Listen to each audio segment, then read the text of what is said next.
Nosso assunto de hoje é com a diretora do Programa Estadual de Proteção e Orientação de Defesa do Consumidor do Amazonas, Procon-AM, Janaína Salles, onde nós vamos falar exatamente como é que você veio, de onde veio o Código de Defesa do Consumidor. Valeu a pena? Não valeu a pena? O que aconteceu com a sua vida? Melhorou? Piorou? O que pode ser melhorado cada vez mais? Qual é a atuação que o PROCON está fazendo, a PROCON-AM, PROCON do Estado, onde tem que trabalhar o Estado todo em relação a isso, e normativas são que acontecem em relação ao dia a dia da sua vida.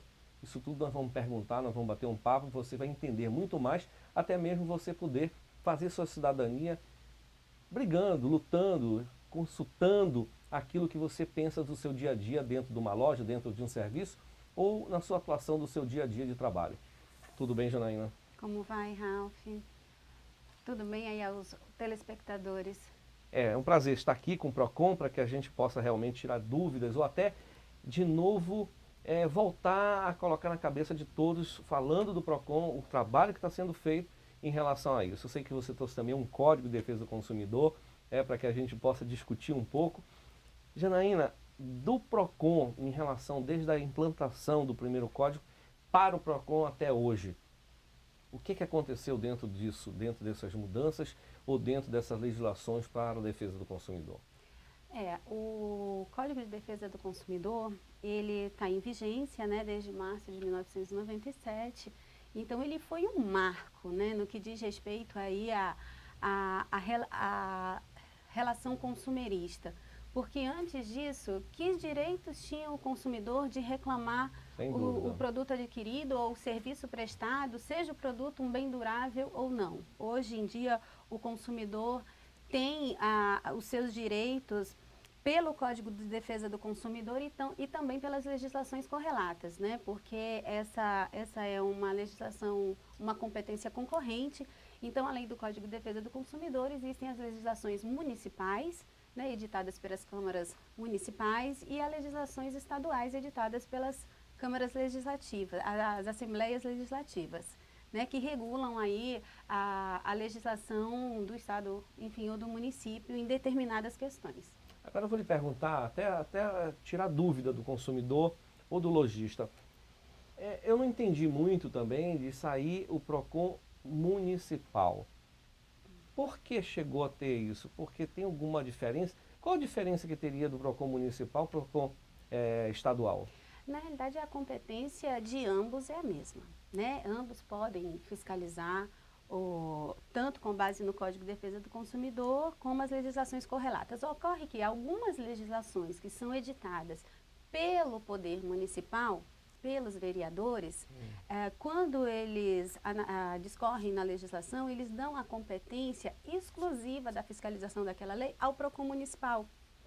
Né? E assim também, às vezes, Desculpa, você não acha estranho que o certo era o próprio PROCON, independente, mesmo que o município, mesmo que o vereador, se pode ou se não pode, a lei que seria para a proteção, o PROCON estadual teria que ter a competência, teria que ter da mesma maneira, ou eu acho que até, tipo assim, custos maiores, já que o PROCON estadual, primeiro, pode estar em todo o estado, segundo, recebe leis federais, terceiro, poderia verificar as leis municipais, e está tudo concentrado em um único órgão, que eu acho que hoje tem uma infraestrutura, eu acho que muito boa, do que ter dois órgãos. Eu acho que acaba um batendo, não sei, espingando. Eu gostaria até que você nos ajudasse a entender, porque com certeza tem muitos lojistas e muita gente que não entende a qual recorrer quando tem um problema. a questão é de competência concorrente. Assim como existem dois PROCONs, existem duas secretarias de saúde, não é verdade? Não tem a municipal, a estadual, Secretaria de Educação Municipal, Secretaria de Educação, e todo mundo trata da mesma matéria dentro ali da sua jurisdição. Então, a criação de um PROCON municipal só veio para fortalecer a defesa do consumidor no âmbito municipal. E isso até ajuda um pouco o PROCON estadual a chegar até os municípios. Veja bem, nós temos aí um estado de dimensões continentais. Sem dúvida. Né? Então fica muito difícil para a gente trabalhar isoladamente. Mas independente do PROCON municipal, Ralph, nós temos outras instituições também no âmbito do estado que trabalham a defesa do consumidor. a diferença delas para um PROCON é que elas não têm o poder de polícia, o poder de autuar o empresário, mas ela faz a fiscalização, né? Nós temos aí parcerias com muitas delas, como por exemplo, a própria Comissão de Defesa do Consumidor da Assembleia, a Comissão de Defesa do Consumidor da Prefeitura, né? Do município, tem a Comissão de Defesa do Consumidor da Ordem dos Advogados do Brasil. Então, existem outras instituições que também trabalham a defesa do consumidor. Mas sempre, a princípio, no guarda-chuva do PROCON Sim. estadual. Agora, na Páscoa, agora que vai acontecer, que ações devem fazer o PROCON dentro da área da Páscoa? Essa nossa conversa é bastante oportuna, né? No próximo dia 15 de março, nós estaremos comemorando aí o Dia Internacional do Consumidor. Sem dúvida. Né? Então, o PROCON, no dia 16, vai estar iniciando aí a Operação Páscoa Legal, onde nós estaremos 10 dias, né, visitando o comércio local que comercializa esse tipo de produto, fazendo a averiguação da data da validade, da forma do acondicionamento da mercadoria, a questão da precificação, né? Então, nós vamos estar ali, inclusive em parceria também com o Instituto de Pesos e Medidas, cada um atuando dentro da sua competência. Então, o PROCON vai estar realizando essa operação e, ao final da operação, nós vamos estar divulgando para a população local a pesquisa de preço.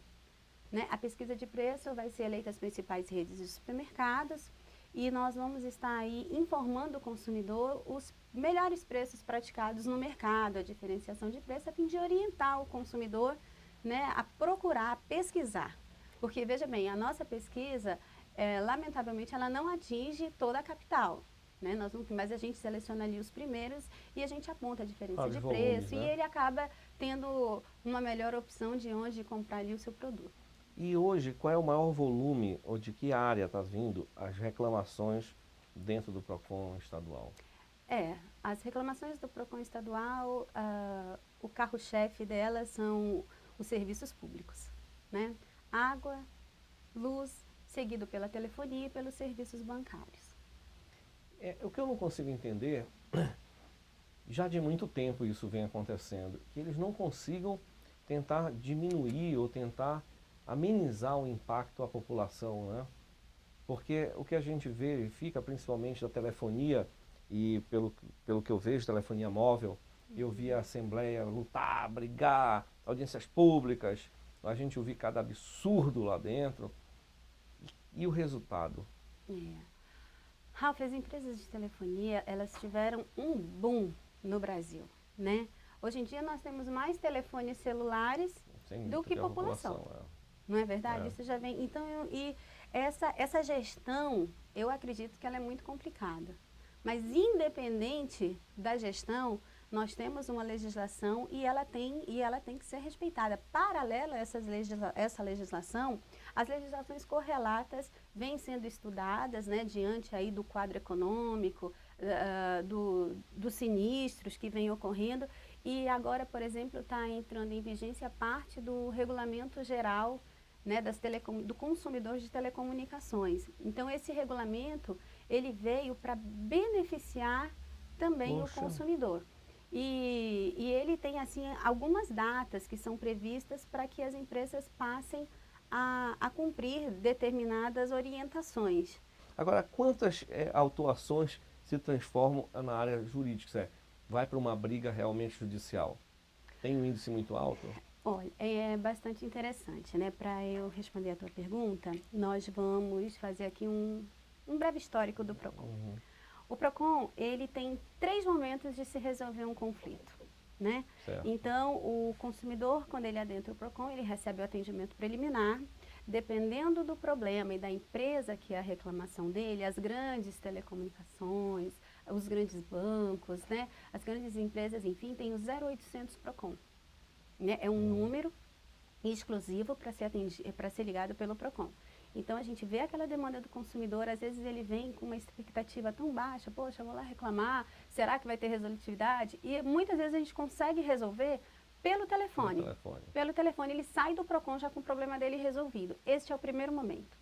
Se o PROCON não resolveu, não conseguiu resolver pelo 0800, às vezes porque a demanda exige uma série de documentos, Ou uma ligação para alguma empresa, ou e qualquer tudo- coisa desse jeito, né? Exatamente. Aí o que que a gente faz? A gente emite uma CIP, que é uma carta de informação preliminar, uma carta de investigação preliminar, e notifica a empresa dizendo, olha, esse consumidor nos procurou, está com essa demanda, e a empresa tem 10 dias para nos responder a dar a resolução daquele problema. Certo. Ela tanto pode oferecer uma proposta, como não pode oferecer. Não oferecendo, resolvemos ali na CIP, não vamos instruir o processo administrativo.